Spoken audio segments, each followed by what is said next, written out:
আসসালামু আলাইকুম। সবাইকে স্বাগত জানাচ্ছি আমার দেশ মিডনাইট নিউজে। সঙ্গে আছি আমি মাহবুবুর রহমান ইমন। শুরুতেই শিরোনাম। যুক্তরাষ্ট্র ইরান বৈঠক ঘিরে সরকারি এলাকাকে রেড জোন ঘোষণা ইসলামাবাদের। ইরান সৎভাবে এগোলে যুক্তরাষ্ট্র সহযোগিতার হাত বাড়াবে বললেন মার্কিন ভাইস প্রেসিডেন্ট জেডি ভেন্স। লেবাননে যুদ্ধবিরতি না হলে আলোচনা শুরু করা যাবে না জানালো ইরান। যুক্তরাষ্ট্রকে যুদ্ধ অথবা যুদ্ধবিরতি একটি বেছে নিতে হবে, ইরানের উপ পররাষ্ট্রমন্ত্রীর হুঁশিয়ারি। কূটনৈতিক যুদ্ধের মূল্য দিতেই হবে, স্পেনকে বহিষ্কার করে নেতানিয়াহু। যুক্তরাষ্ট্র ইসরায়েলের হামলায় ক্ষতিগ্রস্ত ইরানের 1,25,000-এর বেশি বেসামরিক স্থাপনা। আরব সাগর থেকে বাংলাদেশি সহ 18 নাবিককে উদ্ধার পাকিস্তান নৌবাহিনীর। ইসরায়েলের বিমান হামলায় লেবাননে বাংলাদেশি নিহত।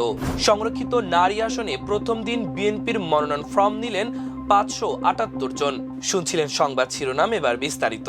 যুক্তরাষ্ট্র ইরান সম্ভাব্য আলোচনাকে কেন্দ্র করে পাকিস্তানের রাজধানী ইসলামাবাদে জোরদার নিরাপত্তা ব্যবস্থা নেওয়া হয়েছে। পুরো শহর কার্যত কঠোর নিয়ন্ত্রণে রাখা হয়েছে। স্থানীয় সূত্রে জানা গেছে, শহরে প্রায় 10,000 নিরাপত্তা কর্মী মোতায়েন করা হয়েছে, যার মধ্যে পুলিশ, সেনাবাহিনী এবং বিশেষ বাহিনীর কমান্ডো রয়েছে।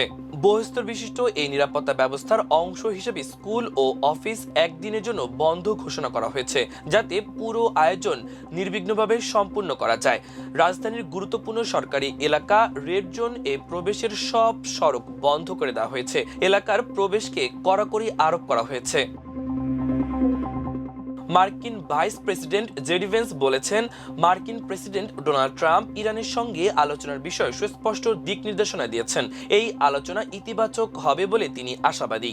ইরানের সঙ্গে আলোচনায় যোগ দিতে পাকিস্তান সফরে যাওয়ার আগে ওয়াশিংটন ডিসিতে সাংবাদিকদের এক কথা বলেন জেডি ভেন্স। তিনিও তেহরানের সঙ্গে আসন্ন আলোচনাকে ইতিবাচকভাবে দেখছেন। মার্কিন ভাইস প্রেসিডেন্ট সাংবাদিকদের বলেন, যদি ইরানিরা সৎ মনোভাব নিয়ে আলোচনা করতে চায়, আমরা অবশ্যই উন্মুক্ত হাত বাড়াতে প্রস্তুত। তিনি বলেন, ইরান যদি আলোচনার নামে ধোঁকা দেওয়ার চেষ্টা করে তাহলে যুক্তরাষ্ট্র নমনীয় থাকবে না। ইরানের পার্লামেন্টের স্পিকার মোহাম্মদ বাঘের গালিবাফ বলেছেন, দুইটি গুরুত্বপূর্ণ শর্ত পূরণ না হলে যুক্তরাষ্ট্রের সঙ্গে আলোচনা শুরু করা যাবে না। এর একটি হলো লেবাননে যুদ্ধবিরতির বাস্তবায়ন এবং অন্যটি ইরানের জব্দকৃত সম্পদের ছাড়। সামাজিক যোগাযোগ মাধ্যম এক্সে বাঘের গালিবাফ বলেছেন, দুই পক্ষের মধ্যে পারস্পরিকভাবে সম্মত হওয়া সত্ত্বেও দুটি বিষয় এখনো বাস্তবায়িত হয়নি। সেই দুটি বিষয় হলো লেবাননে যুদ্ধবিরতি এবং আলোচনা শুরু হওয়ার আগে ইরানের জব্দকৃত সম্পদের ছাড় দেওয়া। আলোচনা শুরু হওয়ার আগে এই দুটি বিষয় পূরণ হতে হবে।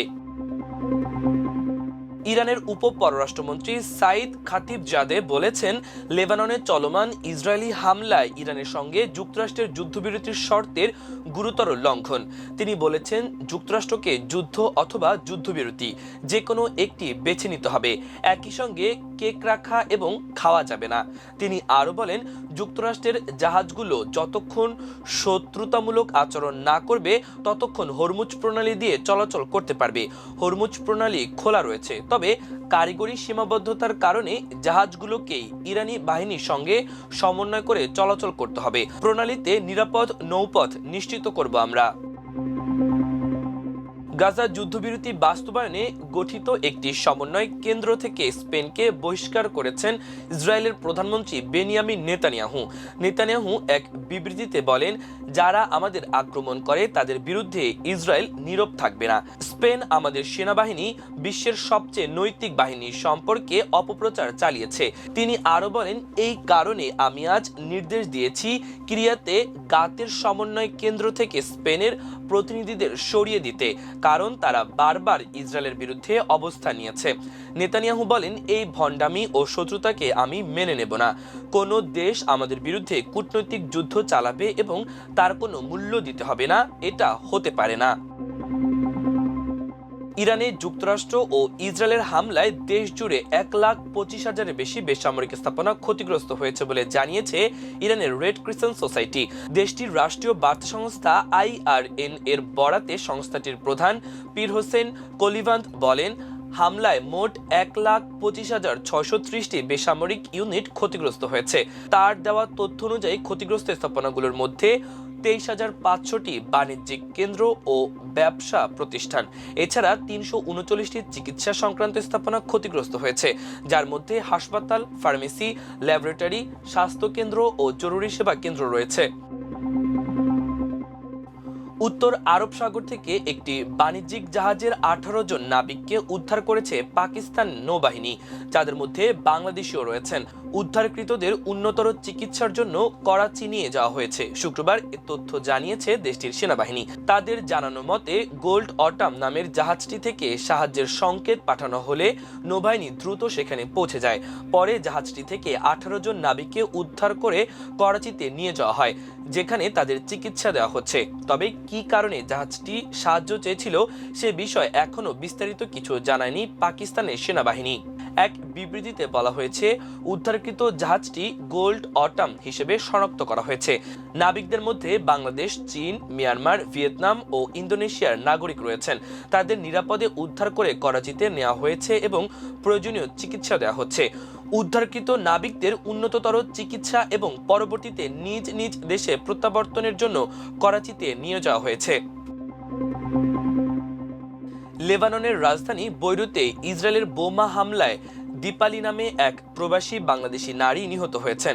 শুক্রবার লেবাননের বাংলাদেশ দূতাবাস জানায়, বুধবার বৈরুতের হামলার এলাকায় তার কফিলের পরিবারের সাথে অবস্থানকালে ইসরায়েলের ভয়াবহ হামলায় নিহত হয়েছেন তিনি।